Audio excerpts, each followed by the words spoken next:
It's time to face your doom. What a shame. You always had such beautiful hair. What are you doing here? I didn't want to miss my own daughter's coronation. Don't pretend to act proud. I know what you really think of me. You think I'm a monster. I think you're confused. All your life you've used fear to control people, like your friends May and Ty Lee. Well, what choice do I have? Trust is for fools. Fear is the only reliable way. Even you fear me. No, I love you, Azula. I do.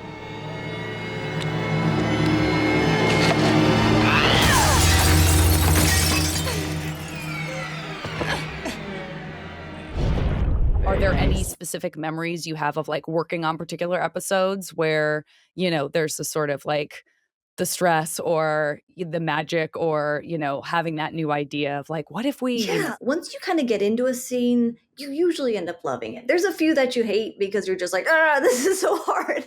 But once you're kind of like figuring out that puzzle, it becomes like this pride thing where you're like, yeah, I figured that out. I'm really proud of like how this is coming together. And I think one of my favorite scenes to do was that scene in I forget which part. I think it was probably part 3 of the finale, where Azula kind of like talks to her mother and has a breakdown.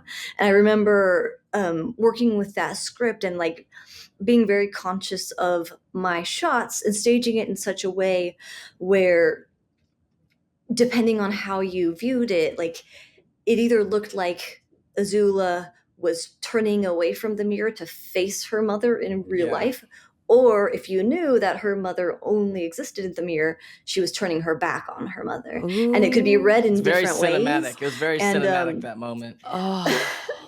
But that was a really fun, like, as simple as it is, it's just two people kind of having this conversation. It was really fun to figure out. I had a lot of, there was also like the moment of her like doing her hair and messing it up and like chopping her bangs off, and just a lot of those things were just fun for me to draw, fun to figure out, fun to like make her get all kind of like out of sorts and like upset about things. There's just Azula acting was always really fun.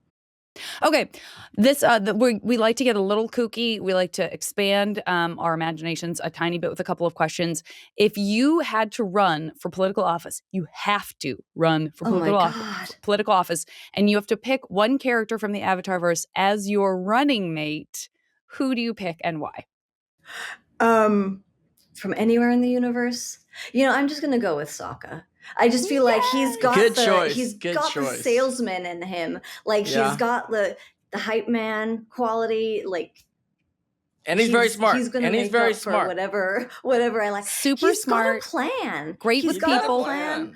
And one of my favorite like visual gags from the Avatar universe was that Sokka's like scroll, like his plan scroll, is literally the animation schedule that we use. That's right. Yes, we heard about this. It's like one of those weird, and it's like I see those schedules and I'm like, I still to this day, they're hard to read. They are hard to read. It's just like weird chunks of color. And our Benjamin Kaltenecker, who worked with us on Korra, worked with Joaquin and me on Justice League, worked with us on Voltron, on other shows we'd go to work on.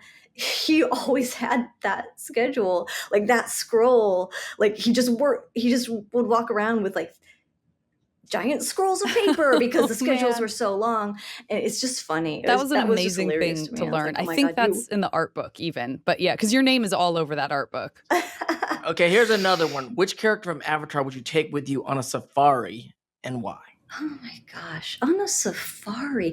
What kind of safari? Is this like a managed, we're sitting on a little like not cart, managed like, well, people pointing things out, or is like we have to like actually I think it's a self-safari. It's a self-safari. Okay. I feel like I'm gonna bring Toph. Good choice. For all the reasons that I like earthbending, is like if we need to like make an emergency hobbit hole, she's gonna do it. And we're we are covered, we are in there, we are hidden. Like, I am not a lady who is fond of discomfort. Like, I'm not camping outdoors. I might glamp if I had Tom to. can make you a nice but, little cozy condo, like, Yeah. a setup house, a little mini house out there. That's exactly it. It's like, if we're really like, we're on that safari, and in my mind, I'm just assuming this is like a hot place. Could be. I need shade. I'm Yeah. a very Shade. fair-skinned individual. It's not going to end well for me. So I just need like someone who can literally make a structure to protect me. Instantly. Great. Instantly. Amazing. And probably tell you well in advance, like, well, a stampede of elephants is coming this way. So she we might knows. need to. She knows that there's like a Komodo rhino or something like in the grass over there. There's something coming toward us! What is it? It feels like an avalanche, but also not an avalanche. Your powers of perception are frightening. That's and right. She's already on it. That's right. So. Here's a question for you, Lauren.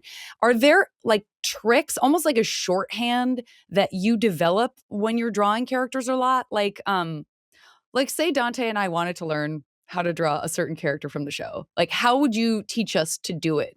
And more specifically, will you teach us to do it right Janet, don't do this. Is that what we're doing right now? now? I'm sorry. Grab a piece of paper. I think we need to do this. Oh, no. Yeah.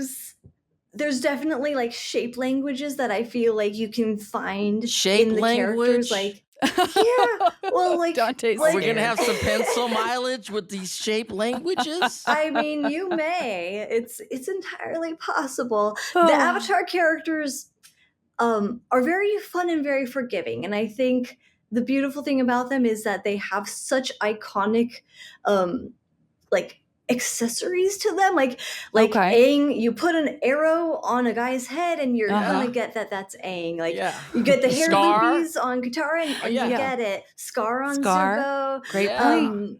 The headband Scar, like tossed her hair. bangs, the big bun. Top bun on so, Sokka, so there are the things that top like, knot. Yeah, exactly. So Yeah. those are the things that like really help kind of sell. Like, when a character design is really well achieved, it has those things that are identifiers that like you can draw that character so wild, Yeah. but people are still gonna get it. So Okay. so that would be my recommendation. Bend your ear for ad-free episodes with Avatar Braving the Elements Premium. Subscribe today on Apple Podcasts.